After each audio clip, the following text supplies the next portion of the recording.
সাল্লাল্লাহু আলাইহি ওয়াসাল্লাম একজন রাসূল আর একটা সুস্পষ্ট কিতাব কোরআন শরীফ। এই দুইটা জিনিস তোমাদের কাছে আসছে। এখন আপনাদেরকে আমার বোঝানোর বিষয় হলো রাসূল আকরাম সাল্লাল্লাহু আলাইহি ওয়াসাল্লামকে পাঠাইলেন কেন, জিনিস দুইটা দিলেন কেন, শুধু কোরআনই লইতে হইতো। কোরআন বিশ্ব মুসলিমের পথ চলার গাইডলাইন, বিশ্ব মুসলিমের পথ চলার গাইডলাইন। সেই সাথে রাসূল একজন লাগবে কেন, মুহাম্মদুর রাসূলুল্লাহ সাল্লাল্লাহু আলাইহি ওয়াসাল্লামকে কেন পাঠাইলেন? এই জন্য যে ক্লাসের বই ছাত্ররা পড়তে হইলে বুঝতে হইলে শিক্ষক লাগে। শিক্ষক ছাড়া নিজে নিজে ছাত্ররা বই বুঝে না। আল্লাহ কয়, বান্দা সারা দুনিয়ার যত গ্রন্থ মহাগ্রন্থ আছে সবচেয়ে পাণ্ডিত্যপূর্ণ গ্রন্থ হইল আমার কালাম কোরআন শরীফ। তো এইটা কেমনে তোরা শিক্ষক ছাড়া বুঝবি? এই জন্য কিতাবও পাঠাইলাম, সাথে শিক্ষকও পাঠাইলাম।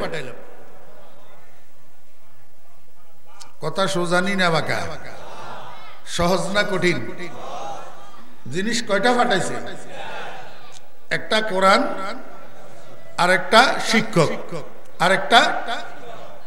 এই কথাটা আমার কথা না, এটা রাসূল আকরাম সাল্লাল্লাহু আলাইহি ওয়াসাল্লামের কথা। নবীজি হাদিস শরীফের মধ্যে বলছেন, ইন্নামা বুইস্তু মুআল্লিমা।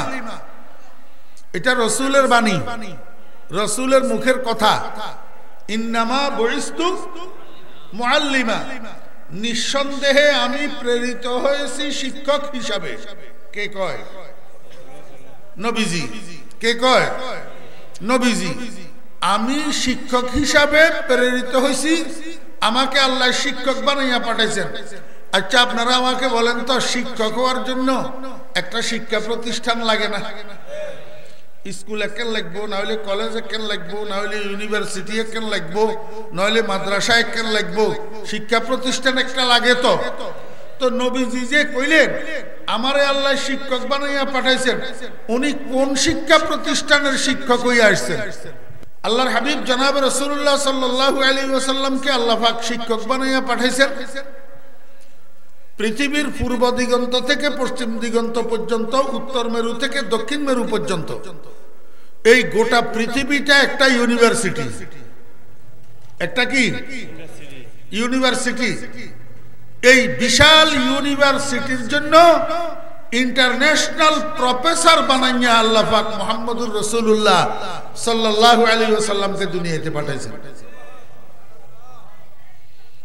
বুঝে থাকলে বলুন তো, নবীজির ছাত্র কারা? গোটা পৃথিবীর সমগ্র মানবতা, সমগ্র মানবতা।